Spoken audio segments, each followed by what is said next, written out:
L'UNIM, l'Union nationale pour les intérêts de la médecine.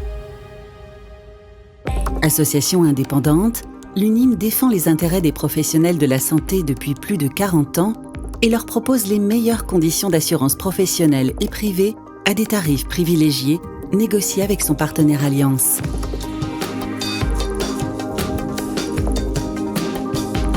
Ensemble, assurés d'être bien assurés.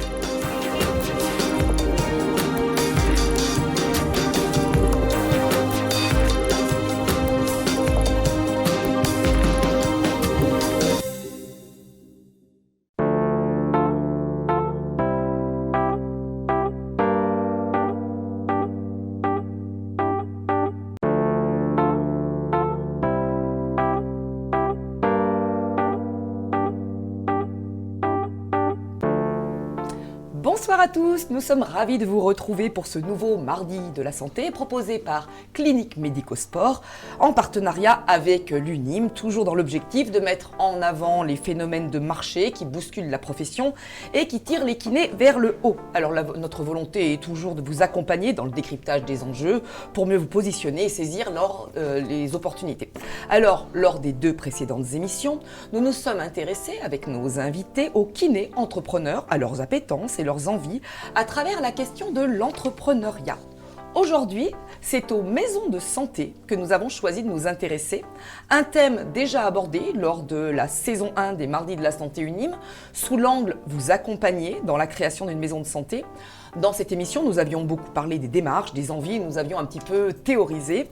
Ce soir, nous allons être beaucoup plus pragmatiques, concrets. Notre focus est réussir collectivement son projet maison de santé. Vaste programme. On va voir que c'est donc un travail, un projet d'équipe qui engage beaucoup de monde, beaucoup d'acteurs qui doivent regarder dans la même direction, avec le même objectif, car bien entendu, si les intérêts divergent, il y aura aussi divergence dans le projet. Alors, on vous dit tout dans quelques instants avec nos invités que je vous présente. Alors, avec nous en visio, Arnaud Etcheparbord, donc vous êtes masseur kinésithérapeute, ostéopathe diplômé d'État et cofondateur d'une maison de santé pluridisciplinaire dans les Pyrénées-Atlantiques. À ma gauche, bonsoir. Merci d'être avec nous ce soir, même à distance. Alors à ma gauche, Alain Chamard, vous êtes dirigeant de la société Privartis, basée à Voiron, en Isère. À ma droite, Jean-Noël Bouffard-Roupé, directeur d'un cabinet d'expertise comptable, Sermorance Consultant, spécialisé dans les professions médicales. Ça tombe bien, il s'agit d'un cabinet familial avec votre frère qui lui a le titre d'expert comptable, avec 35 collaborateurs dans le pays voironnais, d'ailleurs, ce qui vous réunit aussi ce soir. Alors, 3 axes principaux se dégagent et nous scindrons en 3 temps pour parler des secrets d'un collectif partagé, d'un collectif réussi, notre premier axe, de la conception de votre cahier des charges et enfin du modèle économique pour votre maison de santé. Alors pour les habitués, vous connaissez les règles, pour ceux qui nous rejoignent ce soir, soyez les bienvenus et donc nous nous retrouvons tous les 15 jours dans les studios de Clinique Médico-Sport où nous recevons donc des spécialistes pour aborder différentes thématiques dans le domaine de la physiothérapie et parler des nouveaux phénomènes de marché. Bien sûr, ces Mardis de la Santé se veulent être des rencontres interactives, donc n'hésitez pas à poser vos questions à travers le chat dédié sur la droite de votre écran et nous nous ferons un plaisir de vous répondre à la fin de l'émission. Alors avant d'entrer dans le vif de notre sujet de ce soir et de répondre avec nos 3 intervenants à toutes les questions que vous vous posez, nous accueillons Aude Penel, qui représente notre partenaire UNIM sur le plateau. Alors Aude, un petit rappel de ce qu'est l'UNIM, l'Union nationale des intérêts pour la médecine. Tout à fait. L'UNIM est une association confraternelle à but non lucratif. Son conseil d'administration est composé exclusivement de professionnels de la santé comme vous. D'ailleurs, nous avons un kiné au conseil d'administration à la personne de Yves Caléja. Et ces administrateurs ont réfléchi aux risques qui pouvaient vous toucher et à ses conséquences sur votre activité professionnelle, sur votre famille et également sur votre association et pourquoi pas cette maison de santé. L'association a négocié des contrats auprès d'un partenaire assureur de qualité. Il s'agit d'Allianz, le premier assureur européen et notamment le premier en termes de solidité financière. L'association UNIM a donc négocié un ensemble de garanties spécifiques tout à fait adaptées à vos problématiques. Un petit cas d'usage peut-être pour nous illustrer tout ça? Oui, partons du principe que vous avez été prévoyant et que vous avez souscrit une prévoyance individuelle. Si vous êtes en arrêt de travail, le rôle de l'association, c'est bien évidemment de maintenir votre niveau de vie en vous versant des indemnités journalières et puis également en vous versant des indemnités journalières pour faire face à vos frais professionnels. Imaginons que vous soyez dans le cas d'une invalidité partielle, donc vous pouvez continuer à exercer votre activité professionnelle. L'UNIM va vous verser une rente qui va vous permettre de compléter votre revenu, puisque si vous êtes en invalidité, vous ne pourrez plus tout à fait exercer de la même manière. Et puis, si cette invalidité était plus grave, si on était dans le cadre d'une invalidité totale, c'est-à-dire que vous êtes en rupture avec votre activité professionnelle, vous ne pouvez plus du tout exercer, l'UNIM a pour vocation, bien évidemment, de verser une rente invalidité qui va vous permettre de maintenir votre niveau de vie. Et puis, le cas le plus extrême, c'est le cas du décès, bien évidemment. Dans ces cas-là, on versera un capital à votre famille, une rente conjointe pour que votre conjoint puisse continuer à maintenir son niveau de vie et une décence de vie, une rente éducation pour que chacun de vos enfants puisse réaliser leurs rêves et réaliser en tout cas un niveau d'études qui aurait été le même que si vous aviez été toujours là, et puis éventuellement des capitaux pour vos associés, mais je crois que nous allons revenir sur le sujet pendant le débat. Oui, alors justement, comme tous les 15 jours, un atelier est proposé par l'UNIM à nos auditeurs. Un petit teaser pour l'atelier de ce soir? Oui, alors ce soir, on fait un atelier spécial sur la réforme des indemnités journalières. En effet, le projet de loi de financement de la sécurité sociale a prévu de verser des indemnités journalières depuis le 1er juillet, date du décret d'application. L'objectif de l'atelier de ce soir, c'est, dans un format court, en 10 minutes, revenir sur les principaux contours de cette réforme, vous montrer de quelle manière ça va vous impacter, notamment impacter votre contrat de prévoyance personnelle. Et bien évidemment, vous pourrez poser vos questions auxquelles on aura plaisir à répondre. Merci beaucoup Aude et on vous retrouve donc en fin d'émission. Alors nous rentrons de suite dans le vif du sujet en parlant des secrets d'un collectif réussi. Notre objectif dans cette partie sera d'identifier qui il est indispensable d'impliquer dans un projet de maison de santé. Certains acteurs sont évidents, comme les professionnels de santé eux-mêmes, mais aussi des professions connexes ne doivent pas être oubliées. On en parlera, donc s'entourer, se faire accompagner, ça sera notre thématique de ce soir. Et qui éventuellement aussi écarté. Y a-t-il une brebis galeuse qui pourrait faire échouer un projet, un individualiste qui ne jouerait pas collectif, des professions limites qui peuvent éventuellement décrédibiliser l'offre commune et donc peut-être ne pas faire feu de tout bois sous prétexte et au motif que l'on se mutualise.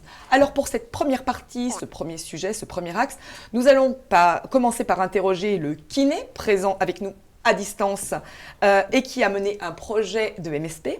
Donc Arnaud, donc je rappelle que vous êtes kiné ostéo, membre du conseil départemental de l'ordre des masseurs kinésithérapeutes des Pyrénées-Atlantiques dans le 64 et cofondateur de la maison de santé pluridisciplinaire Amicusé Hostibaré à Saint-Palais. J'ai peut-être tout écorché, mais je vous laisserai me corriger. Alors, au préalable, doit-on parler d'un projet de santé ou d'un projet de soins? Alors, le projet de soins fait partie du projet de santé. Il y a deux entités dans le projet de santé.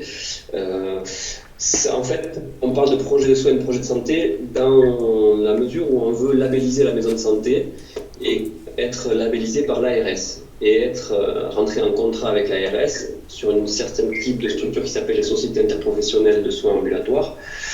Sinon, en fait, cette procédure de projet de santé n'est pas obligatoire. Si on fait un projet en montage privé, on n'est pas du tout assujetti et imposé parce que c'est du temps, c'est de la coordination, c'est pas forcément facile à mettre en place, ça demande beaucoup de réunions entre professionnels de santé, donc ça dépend, en fait tout dépend dès le départ de l'orientation que l'on prend dans la maison, dans le projet. D'accord. Est-ce que vous pouvez nous faire un rapide historique de la MSP que vous avez fondée ?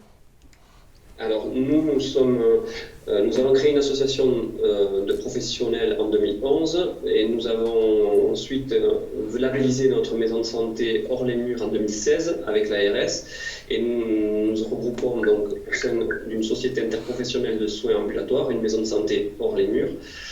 50 professionnels de santé et de ces 50 professionnels, 20 vont intégrer une maison de santé dans les murs. À partir de janvier 2023, on va démarrer les travaux en janvier 2022. Là. D'accord. Sur quels paramètres au niveau du territoire en particulier, le collectif doit-il s'appuyer pour développer son projet? C'est-à-dire, à l'échelle de votre région, quels sont les enjeux auxquels souhaite répondre la MSP dont vous êtes le cofondateur?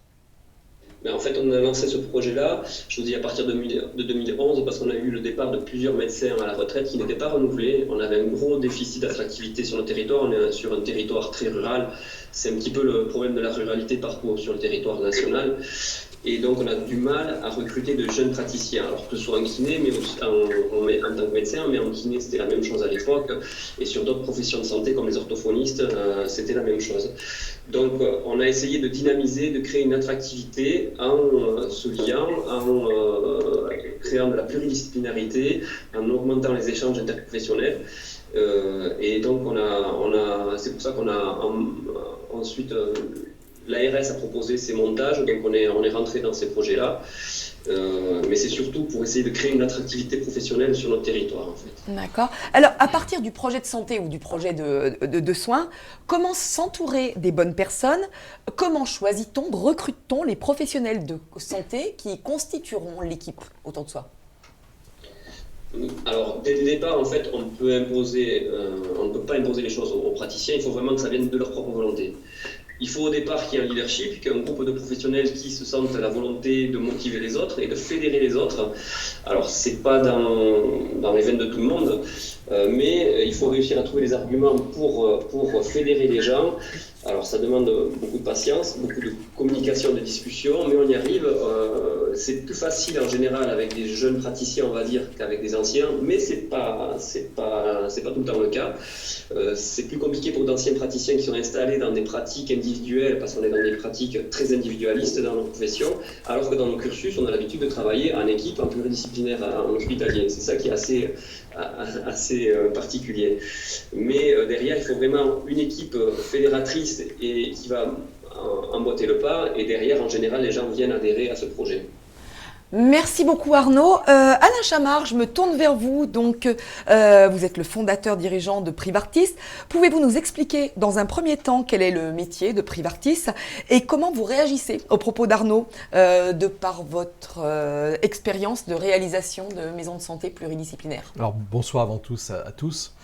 Privartis est un contractant général spécialiste de la réalisation d'espaces professionnels et notamment spécialisé dans le domaine de la santé. C'est-à-dire qu'on réalise des maisons de santé, des centres de dialyse, on travaille aussi sur des projets médico-sociaux, donc sur des bâtiments, choses comme ça. Voilà, donc ça c'est vraiment notre cœur de métier et on va dire que l'équipe est aguerrie à ce genre de travaux et de projets. Alors par rapport à ce que disait Arnaud, plusieurs choses. La première, on parlait de ruralité, mais la problématique aujourd'hui de la médecine, et notamment des médecins qui partent à la retraite, c'est quelque chose aussi qui existe dans les villes un peu plus grandes. Je prends le cas de notre petite commune, qui est une ville, Voiron, de 22 000 habitants, mais avec le pays voironnais, 90 000 habitants au global. D'ici 2 ans, on sait qu'il y a 6 médecins qui vont quitter Voiron, et aujourd'hui c'est un vrai problème, c'est une problématique.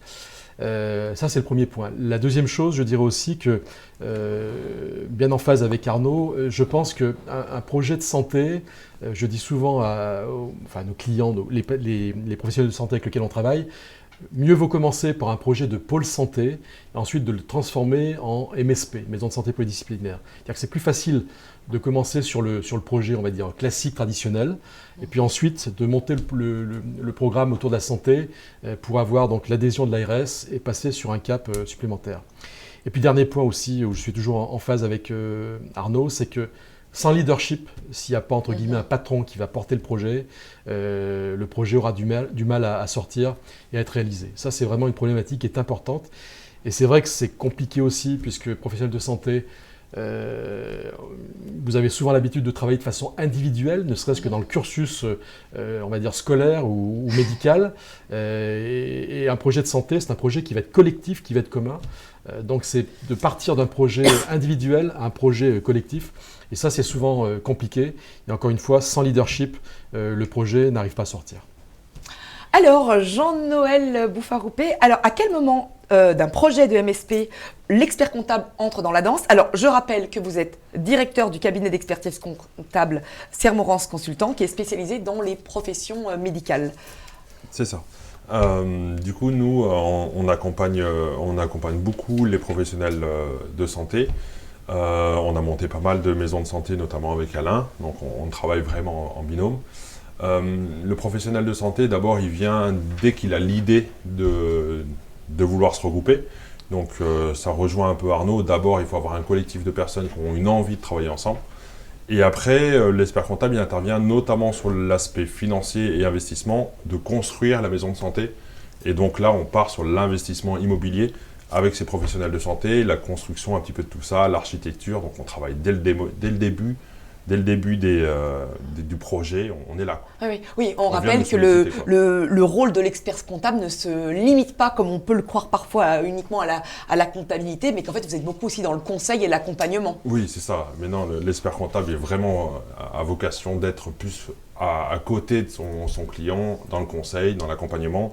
On est vraiment proche d'eux, on décide avec eux, quasiment. On les aiguille et on les accompagne, quoi. Alors maintenant, j'ai une question à vous poser à tous les trois. Quels sont les pièges à éviter sur le plan des ressources humaines pour ne pas risquer une éventuelle désunion au sein de collectifs de santé à un moment ou un autre? Qui prend la parole? Arnaud? Oui, alors mais en fait, comme je disais tout à l'heure, il faut vraiment que ce soit un groupe, il faut que chaque professionnel ait la volonté de travailler avec les autres. Il ne faut pas que les gens soient forcés, d'une part, et il faut qu'ils aient la capacité de se dévoiler vis-à-vis des autres, c'est-à-dire exposer leurs pratiques, exposer leurs défauts, exposer leurs échecs. Mais les échecs sont autant de capacité à être résolus par les autres. Et moi, je crois beaucoup à l'intelligence collective. Et ce type de structure est vraiment très riche dans ce sens-là. Et ça ouvre vraiment beaucoup de perspectives pour les pratiques avancées, pour les professionnels paramédicaux, comme les kinés notamment, comme les infirmières. Il y a de plus en plus de protocoles avec des techniques avancées.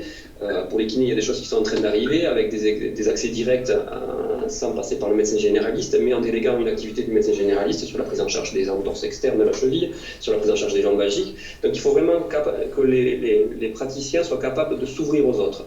Si les gens ont l'habitude d'exercer isolés et ne sont pas capables de travailler collectivement, ça va être problématique. Parce que c'est une vie de groupe. C'est une vie de groupe. Alain, les pièges RH, parce qu'on imagine que dans votre expérience, vous avez dû voir des belles histoires et puis peut-être des moins belles aussi, je ne sais pas. Des histoires d'amour qui durent longtemps puis qui ne se font pas. Quoi, voilà. Deux choses, moi ce que je dis souvent aussi à mes clients, c'est que ne faites pas un projet de santé dans le but ou dans l'objectif de faire un placement financier. Pour moi, c'est un investissement financier, mais ce n'est pas un placement financier. Je veux dire qu'il ne faut pas investir sur un projet de santé en se disant je mets des sous sur ce projet et d'ici 10 ans, je vais pouvoir vendre le bâtiment qui a été construit, etc. et je vais récupérer une valeur ajoutée, une plus-value. C'est pas ça, donc ce n'est pas un projet financier. La deuxième chose, et encore une fois, ça corrobore ce que disait Arnaud, il est important de se dire je fais un projet de santé, mais c'est quoi l'objectif ? Puisque effectivement, on va passer encore une fois d'un projet individuel à un projet collectif. Les objectifs, c'est quoi ? Moi, j'en vois deux. D'une part, c'est quand même le patient, pour une meilleure qualité de service et pour le patient, c'est quand même lui qui est au cœur du débat. Et deuxièmement, c'est aussi, au cœur du projet, pardon. Et deuxièmement, c'est aussi une meilleure qualité de travail, d'échange pour les professionnels de santé. Parce que pour moi, professionnel de santé, c'est quelqu'un qui est tout seul. C'est-à-dire qu'il doit prendre ses décisions, bien savoir s'il a bien ausculté le patient, est-ce que je ne me suis pas trompé, etc. C'est aussi un poids à gérer et je pense que collectivement, par le fait de pouvoir échanger, de trouver des solutions, des idées, ça permet aussi de travailler d'une façon qualitative. Donc c'est vraiment avoir cet objectif de travailler en commun pour partager, dans le sens d'avoir une meilleure qualité pour le patient, mais également pour soi. Et dernier point que je dirais aussi, lorsque vous faites un projet de santé, alors pour des personnes, de professionnels de santé qui sont un peu plus âgés, ça permet aussi, et ça par expérience je peux le dire, de transmettre sa patientèle de façon plus facile, plus simple et plus rapidement que lorsqu'on est tout seul dans un projet individuel. Jean-Noël, je vous vois hocher de la tête, vous rejoignez. Je le rejoins totalement, Alain, là-dessus, notamment sur la transmission de la patientèle, l'attractivité aussi des nouveaux professionnels de santé qui sortent des écoles, qui ont envie justement, qui sont un peu dans le move de on travaille ensemble. C'est un peu comme un coworking, je rejoins Arnaud, où on travaille tous ensemble, ils mangent tous ensemble. Moi, je les vois dans les maisons de santé. À midi, ça échange sur des patients, ça échange sur des choses. Voilà, ils sont vraiment à travailler de manière très très collégiale et forte, quoi, main dans la main, quoi. Donc c'est vraiment cet outil-là qui est intéressant, quoi. Merci à tous les trois. Donc nous espérons dans cette partie avoir levé les secrets d'un collectif Arnaud, réussi. je crois que vous voulez s'exprimer encore. Ah, je vous en prie Arnaud. Oui, j'ai juste, il y a un élément dont on parle peu, mais on va en parler après, c'est l'aspect financier. Ça rentre dans la vie de groupe. C'est notre troisième partie, là, vous anticipez. Oui, mais c'est juste qu'il faut très vite être capable de parler d'argent et de s'exposer là-dessus. Et ça, c'est important aussi, ça fait partie des qualités pour intégrer une maison de santé, parce que si on est en train de tout compter, ça devient très vite compliqué, et voilà.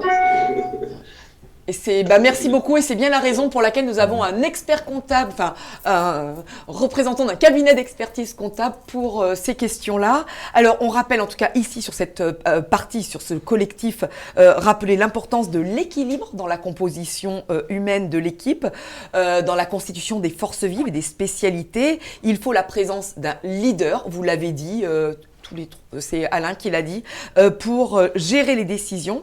Et alors, passons à présent à une étude de cas. C'est l'objet de notre deuxième partie.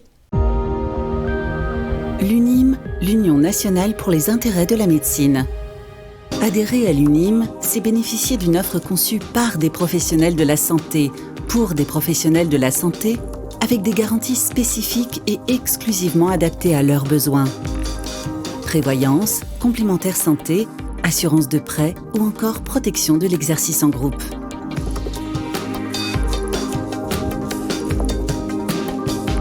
Ensemble, assurés d'être bien assurés.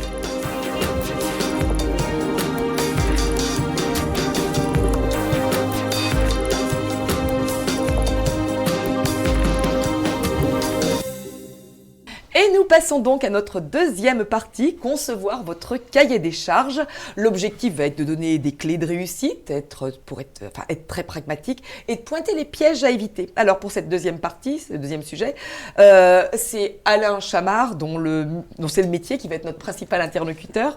Alors Alain, comment de manière très pratique abordez-vous, alors vous, Privartis et Sermorins Consultants, un projet de pôle santé? Pouvez-vous nous présenter un exemple concret, une étude de cas?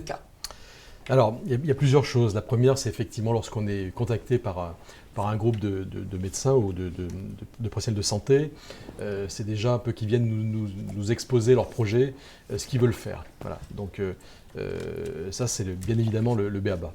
Et puis ensuite, c'est de savoir ce qu'ils veulent faire. Est-ce que c'est construire un bâtiment ou est-ce que c'est intégrer un bâtiment qui existe déjà et puis qu'on le réhabilite? Voilà.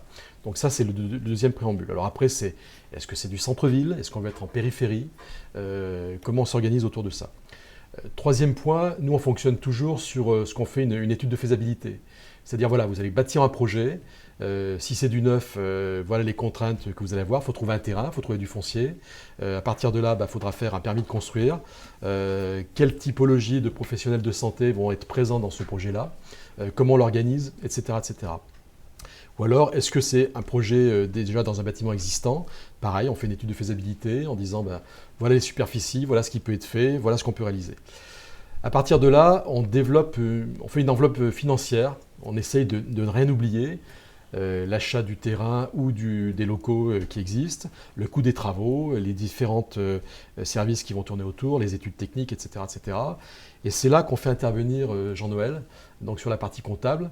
C'est-à-dire qu'à partir d'un dossier financier complet, d'une étude de faisabilité, Jean-Noël va pouvoir on va dire, prendre la parole et c'est lui qui va présenter le dossier dans sa note finale financière en disant vous êtes professionnel de santé, voilà le projet que vous allez investir, que vous allez intégrer, tant de mètres carrés, tant de superficie. Et à la sortie, voilà combien ça va vous coûter, tant en termes de remboursement pour le prêt, tant en termes de loyer au niveau des charges que vous allez devoir à payer, etc. etc. C'est-à-dire qu'aujourd'hui, lorsqu'on aborde ce type de dossier, on est capable, de par notre association, on va dire, de présenter aux professionnels de santé à la fois l'étude de faisabilité, le coût global, le projet bien évidemment, mais également combien ils vont devoir rembourser et combien ça va leur coûter. Et donc ça c'est important, parce que c'est quand même, on parle d'argent, de sommes qui sont conséquentes, donc il est aussi important de rassurer les professionnels de santé sur cet aspect-là. Donc ça c'est notre méthode de travail un peu. Y a-t-il des contraintes particulières sur la localisation de sa maison de santé? Est-ce qu'il faut discuter avec les élus locaux, on imagine? Y a-t-il un jeu politique? Faut-il être dans les petits papiers du maire? Alors, si vous allez au centre du désert ou au sommet du Mont Blanc, ça va être compliqué peut-être de réaliser les travaux. Non, je dirais qu'il n'y a pas de contrainte. La contrainte, c'est surtout de savoir ce groupe de professionnels de santé qui se retrouve, où souhaite-t-il être situé, on va dire localement, enfin géographiquement. Est-ce qu'il veut être en centre-ville, en périphérie, près d'un hôpital, etc., etc. Donc ça, c'est des points, on va dire, que nous on gère, mais qui va dépendre un peu de leur volonté. Ensuite, la volonté politique, je dirais que globalement, alors pas être dans les petits papiers du maire, mais être proche de lui, bien évidemment. Aujourd'hui, les élus sont très sensibles. Alors nous, on parlait tout à l'heure par rapport aussi à cette désertification, mais également par rapport au fait que globalement, il manque de professionnels de santé, donc les élus sont sensibles à cette donne-là. Donc c'est vrai que, on va dire que les professionnels de santé ont globalement une bonne écoute au niveau des mairies ou des conseils généraux et autres.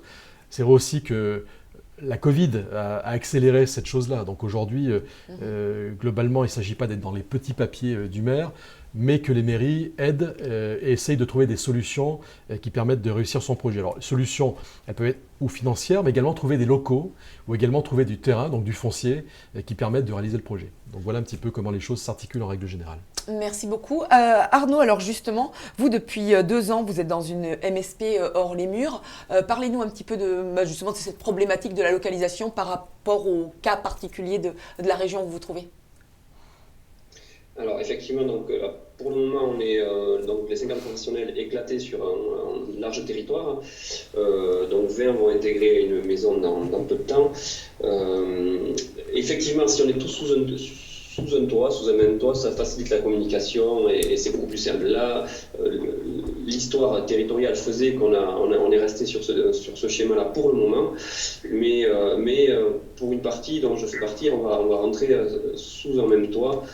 Et effectivement, pour rejoindre ce que disaient les collègues sur le plateau, l'étude de faisabilité et la programmation sont fondamentales parce qu'en fait, là, les professionnels vont se projeter sur leur exercice et derrière, vraiment, tout le calcul des clés de répartition et de leurs frais vont aboutir. Donc c'est vraiment ça prend du temps, effectivement. Ça paraît lourd pour les professionnels au départ, ils n'ont jamais le temps de faire ça, mais c'est fondamental. C'est vraiment la projection dans le futur. Pardon, allez-y, excusez-moi. Non, je vous laisse terminer. Sur le côté hors les murs, donc c'est ce que je disais tout à l'heure, il y a ce qui est important à savoir, c'est que la labellisation prend du temps. Il y a toujours la différence entre un projet privé et un projet totalement public, c'est le temps, le délai temporel.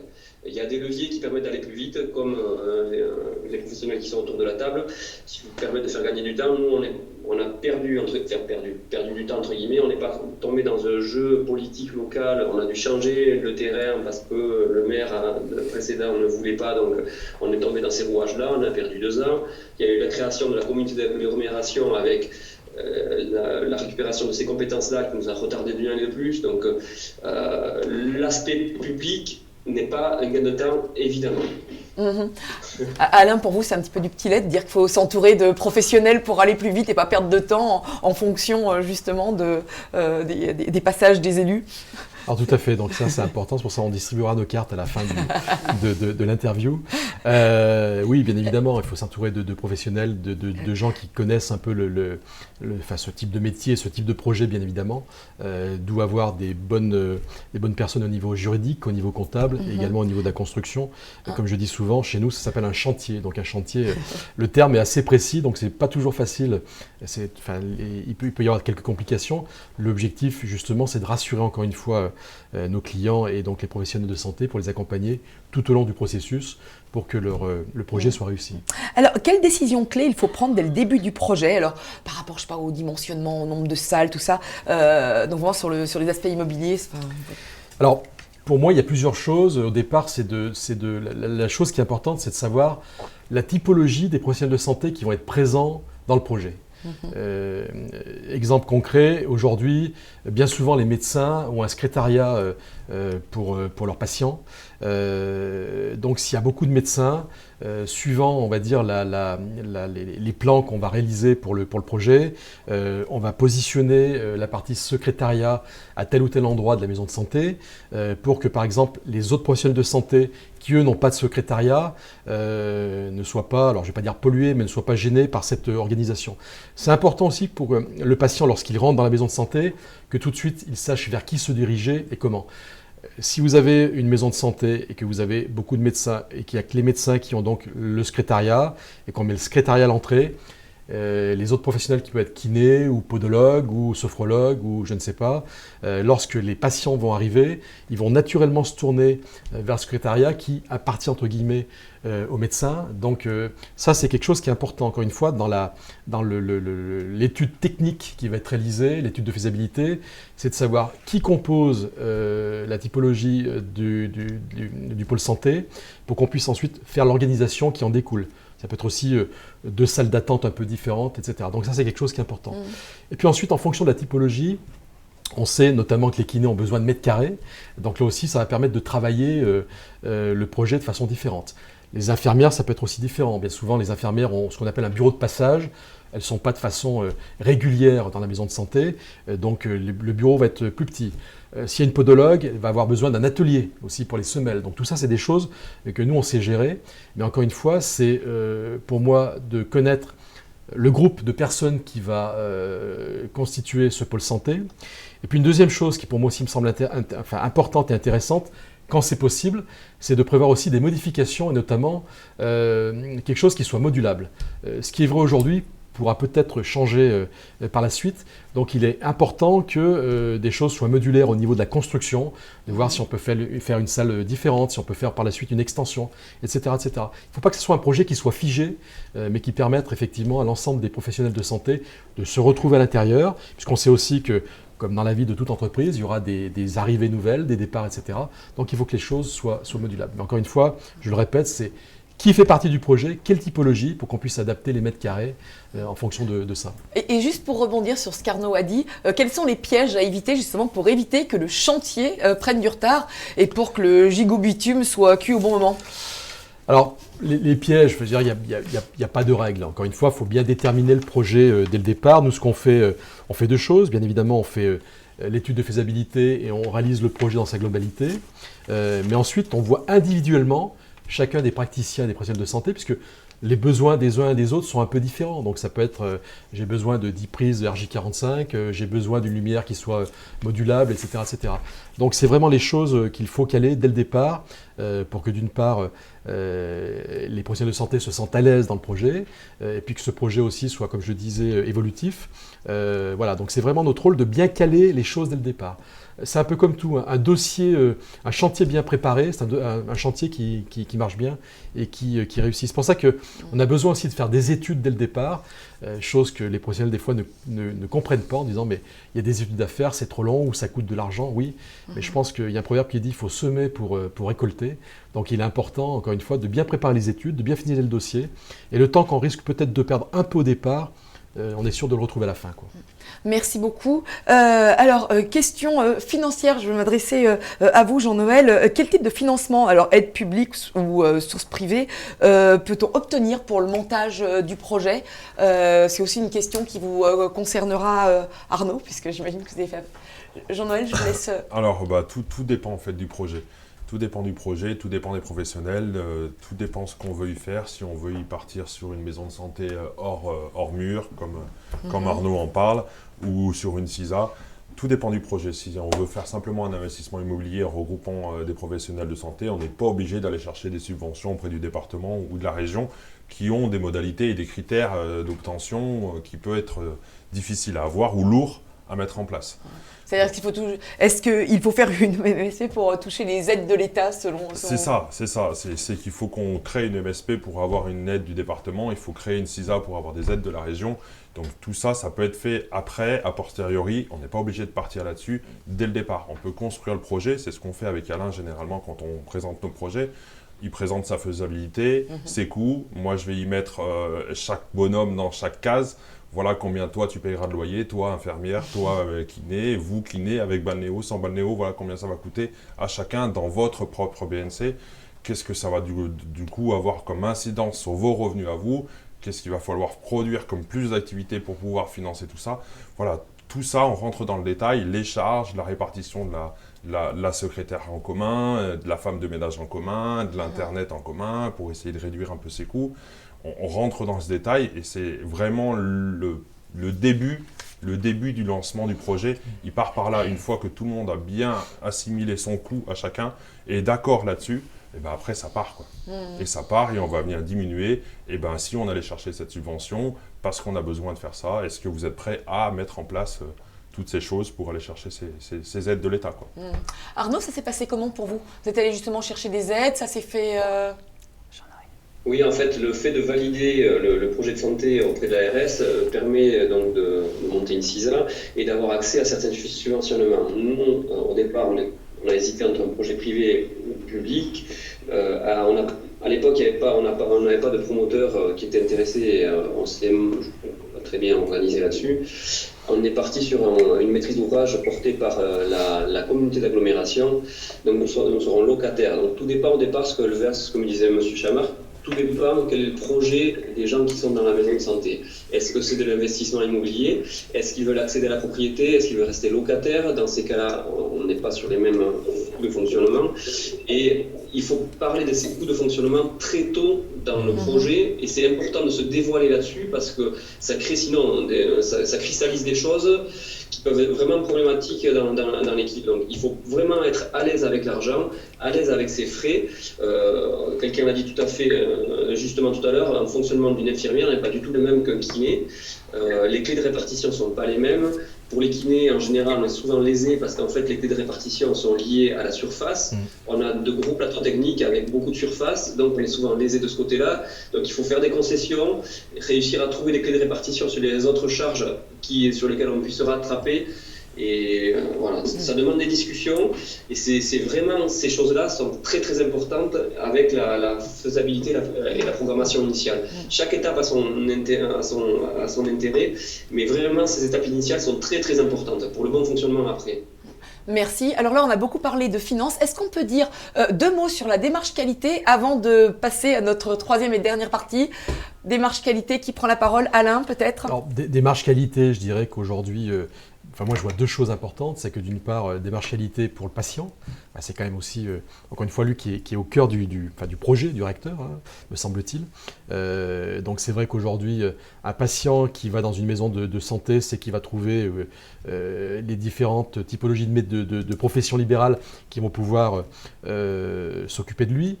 En plus, comme le disait Arnaud, c'est vrai que les professionnels de santé échangent entre eux, donc ils échangent aussi sur le besoin du patient, ce qui permet d'améliorer encore une fois la qualité de service et de traitement médical. Donc pour moi, ça semble important. Donc ça, c'est au niveau du patient. Et deuxièmement, au niveau des professionnels de santé, c'est pareil. Pour moi, c'est un échange qui est important, qui leur permet aussi de se sentir moins seuls, d'échanger, de trouver des solutions. On travaille, je dirais, dans un état d'esprit qui est plutôt positif, qui est rassurant, et encore une fois, je pense que c'est plus simple de travailler et d'échanger à plusieurs que de travailler tout seul dans son coin. Donc pour moi, la qualité est importante de ce point de vue-là. D'accord, je crois qu'Aude voulait réagir. Oui, c'est vrai que pour échanger régulièrement avec des professionnels de santé sur le sujet-là, ce qu'ils apprécient, c'est la possibilité d'avoir une continuité de soins aussi en cas d'absence des uns et des autres, et puis également de partager des expériences et partager du temps de travail aussi. Donc ça aussi, c'est des facteurs qui sont souvent très appréciés dans ce type de structure. D'accord, merci. Jean-Noël, vous voulez rajouter quelque chose justement sur la démarche qualité, où tout a été dit? Je suis tout à fait d'accord avec vous. D'abord, le soin des patients. Avant l'investissement, il faut déconnecter les 2 choses. C'est vraiment 2 choses différentes. Arnaud, sur les aspects liés à la démarche qualité, de la maison de santé? Vous voulez rajouter? Par rapport à ce que je disais avant, autant un projet public et labellisé peut être long à mettre en place, mais du coup, on a beaucoup de discussions autour du projet de soins, autour du patient, et les accords conventionnels interprofessionnels que l'on va signer avec l'ARS et la CPM vont nous imposer d'avoir une démarche de prévention, des missions de santé publique et des réunions de concertation pluridisciplinaires. L'avantage, c'est qu'on est rémunéré là-dessus, parce qu'en fait, si on met ça en place, on sait tous qu'on a des emplois du temps très chargés, ça s'étiole avec le temps, et au bout d'un moment, on se croise, et j'ai eu fait ça, moi, dans une structure de médecine du sport, où au bout d'un moment, on se croise et on ne prend plus trop le temps de le faire, tandis que là, c'est le côté vertueux, on est rémunéré, entre guillemets, pour prendre le temps de faire ça, et il y a une démarche de qualité qui est importante, on est obligé, donc il y a des indicateurs qui sont imposés, comme le dossier médical partagé qu'on a mis en place. Il y a tous ces éléments-là qui font qu'on a vraiment une qualité de prise en charge et pluridisciplinaire qui est quand même assez intéressante. Merci beaucoup. Alors, je crois qu'on a été assez concret, pragmatique pour tenir la promesse de notre plateau, réussir son projet de MSP. Donc, merci à tous les trois et nous embrayons sur notre troisième et dernière partie. Alors, la troisième partie de cette émission, quel modèle économique pour votre maison de santé? Donc ici, on va donner des exemples, des clés de réussir et être à nouveau très pragmatique. Signaler peut-être aussi les modèles économiques à éviter sur l'importance du dimensionnement, du positionnement. Et donc pour cette troisième partie, c'est à vous que je vais surtout donner la parole, Jean-Noël, puisque c'est votre métier, c'est de votre cabinet, l'expertise comptable. Peut-on approfondir un petit peu sur les questions financières, notamment quelles sont les ressources à mobiliser? Vous l'avez déjà évoqué en deuxième partie, mais peut-être récapituler un petit peu. D'accord. Alors du coup, quand on crée une maison de santé, pour l'investissement immobilier, donc les professionnels de santé viennent nous voir, on essaye de trouver une structure juridique intéressante pour eux. Généralement, on part sur une SCI. Donc on prend sur une SCI où chaque professionnel de santé va devenir associé de cette SCI, propriétaire d'un morceau de la maison de santé au final. On peut définir une règle comme quoi, alors c'est comme un immeuble, quand on construit un immeuble, on a des appartements, des parties communes. Donc chaque professionnel peut être propriétaire de son appartement, finalement de son box, de sa surface d'exploitation, notamment pour les kinés où il y a beaucoup plus de surface. Donc dans ce cas-là, ils sont intéressés aussi à être propriétaires de leur propre usage. Donc on met des clés de répartition par rapport à tout ça, on crée une coquille, c'est cette coquille qui va emprunter, et après on va définir ses loyers par rapport au coût de cette structure, des charges qu'on peut avoir, et chaque locataire peut être aussi associé, ou on peut avoir des locataires qui ne sont pas associés de cette maison de santé, différents professionnels de santé qui ne veulent pas être associés, ou n'ont pas les moyens, ou n'ont pas vocation, ou veulent rester 1 an, 2 ans, 3 ans, bientôt partir à la retraite. Donc toutes ces modalités, on les met en place, quoi. Et alors, Aude, en aparté, vous nous disiez, bon, il ne s'agit pas simplement de prévoir, mais après, il s'agit de mettre en œuvre. Alors, que se passe-t-il quand, je ne sais pas, un des associés a des problèmes, est amené, alors, dans le cas extrait, à disparaître Qu'est-ce qui se passe, en gros, quand on est associé sur une SCI d'un point de vue assurance? Alors, je pense que Jean-Noël nous en parlera. En effet, il faut mettre en place, j'ai envie de dire, des statuts quand on met en place cette SCI. Mais ce qui est également important, c'est que ces statuts vont régir le côté, j'ai envie de dire, juridique de la SCI. Ce qui est important aussi, c'est de penser au côté assurance financier. Donc, dans les statuts, on peut prévoir, par exemple, qu'en cas d'invalidité professionnelle ou en cas de décès d'un des associés de la SCI, que les autres associés lui rachètent son box pour rester propriétaire, en tout cas pour que les professionnels de santé restent propriétaires de leur immobilier professionnel. Et pour ne pas être associé, par exemple, avec l'épouse ou les enfants qui sont parfois mineurs. Donc ça, c'est très bien que les statuts le prévoient, mais il faut prévoir aussi l'aspect financier, c'est-à-dire assurer les associés sur des garanties croisées pour leur permettre de leur donner des finances pour acheter. En effet, on peut toujours se dire on peut encore faire appel à l'emprunt, mais personne n'est en capacité de dire si dans 10 ans, on aura la capacité financière, compte tenu de son taux d'endettement, à pouvoir réemprunter. Personne n'est aussi capable capable de dire quel sera son état de santé et si on sera en capacité médicale de faire appel à une assurance. Et Dieu sait si les banquiers souhaitent que leur prêt soit assuré. Donc, ces garanties croisées ont pour avantage de prévoir le cas de figure d'un décès ou d'une invalidité professionnelle et bien évidemment est intégré dans le budget global de ce projet de maison de santé. Merci beaucoup Aude pour ces précisions fort utiles. Jean-Noël, au-delà des financements, comment parvenir à rentabiliser l'activité de la maison de santé en restant aussi dans les clous d'un point de vue déontologique? Alors il y a deux modes de rentabilisation parce qu'il y a l'investissement qui doit être rentabilisé par les loyers qui viennent rembourser cet emprunt pour permettre finalement de payer un loyer, le déduire de ses charges, mais aussi de s'enrichir par un investissement. Et l'autre, généralement, les professionnels de santé s'aperçoivent d'un accroissement naturel de leur activité par l'échange qu'ils ont sur les patients et puis par l'attractivité de la maison de santé qui permet d'attirer des nouveaux patients, des nouveaux clients, patients qui arrivent un petit peu de par cette attractivité, cette maison de santé qui est construite, un petit nouveauté. Voilà. Arnaud, vous êtes satisfait, vous, en termes de rentabilité de votre MSP? Alors, on l'a bien dit précédemment, la rentabilité immobilière, elle est calculée d'avance, c'est quelque chose de rationnel. Et ça peut être un très bon calcul pour les professionnels de santé en investissement. Au niveau de l'activité, de la même façon, il y a forcément un accroissement de l'activité, le fait de regrouper les activités, les patients et dans l'interdisciplinarité. Il ne faut pas hésiter justement encore une fois à ce que les professionnels se lancent sur de nouvelles activités, des prises en charge, je disais, sur des pratiques avancées. C'est des portes ouvertes à ces activités-là en fait, c'est les maisons de santé. C'est vraiment un tremplin pour les professionnels, pour les professions de santé paramédicales. Il y a vraiment beaucoup de choses qui s'ouvrent. Il ne faut pas hésiter à se lancer là-dessus. Il ne faut pas hésiter à se lancer sur des exercices en hors convention. On a tout à fait les compétences sur le plan déontologique et c'est vraiment des ouvertures sur de la rentabilité pure.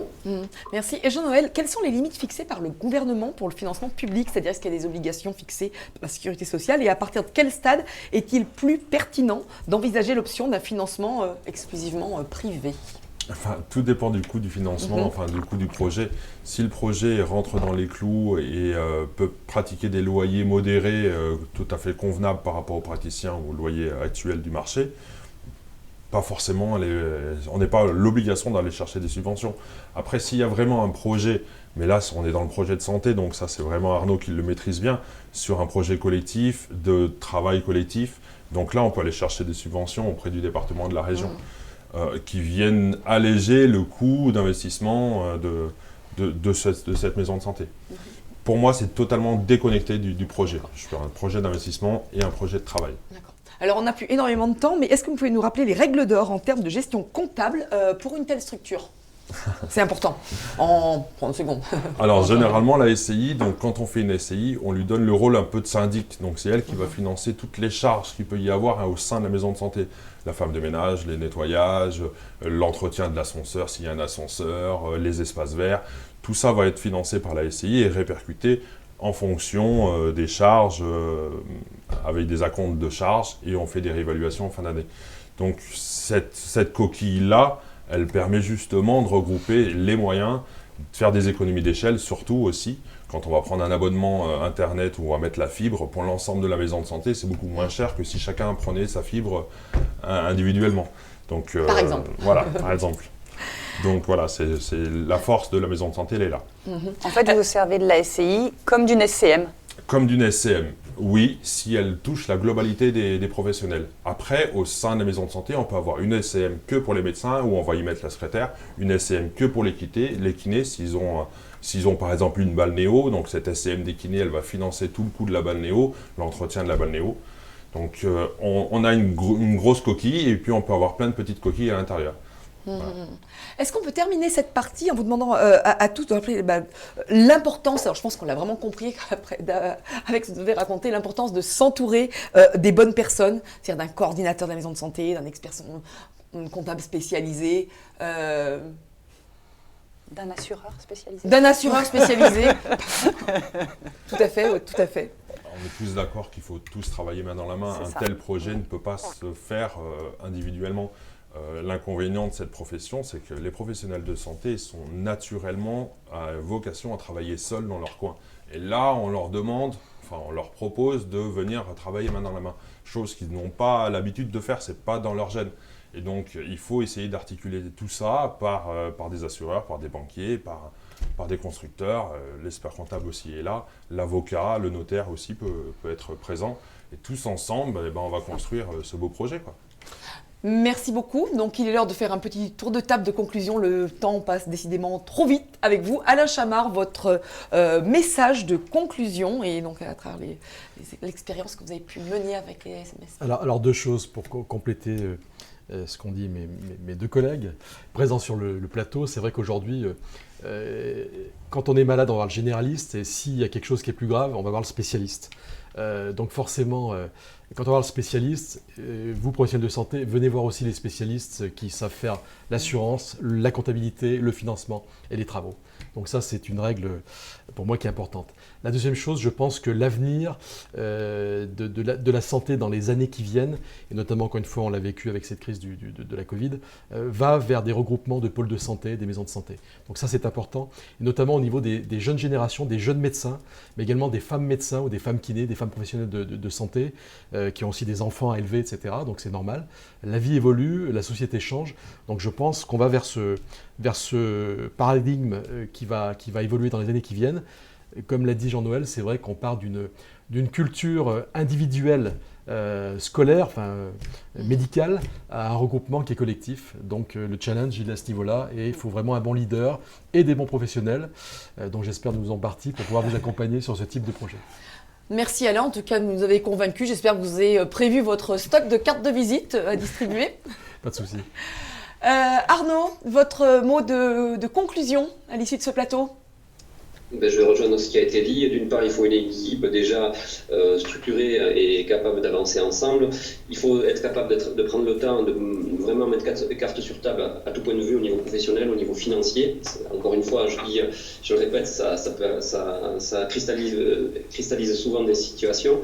Et d'autre part, il faut donc dans l'équipe un juriste, vous l'avez dit, un professionnel de l'immobilier, un comptable. Il ne faut pas essayer de faire l'économie de ces postes-là parce que c'est une perte de temps et une perte de pertinence dans le projet. Et d'autre part, sur le projet, je dirais plus projet de soins, il ne faut pas hésiter de s'entourer d'un coordinateur de santé, vous l'avez cité tout à l'heure. Il permet de faire l'interface avec l'ARS et la CPAM parce que ce sont des procédures longues, des dossiers parfois complexes à remplir, on n'a pas forcément le temps de le faire et eux nous aident à faire ça et c'est des accélérateurs de procédures. Merci beaucoup. Jean-Noël, votre petit mot de conclusion s'il vous plaît. Je rejoins totalement ce qui a été dit par Arnaud et par Alain. Il ne faut vraiment pas hésiter à aller voir et puis on le fait généralement quand le professionnel de santé vient voir son expert comptable, on le renvoie directement vers les spécialistes. On est un petit peu là pour ça aussi et donc on n'a pas tout le savoir, l'avocat, le notaire, l'assureur, le banquier, le constructeur, tout doit être mis en branle pour mettre à bien ce projet, quoi. Il ne faut pas hésiter pour compléter. Aujourd'hui, les taux sont bas et les banques prêtent. Donc, n'ayez pas peur de dépenser de l'argent.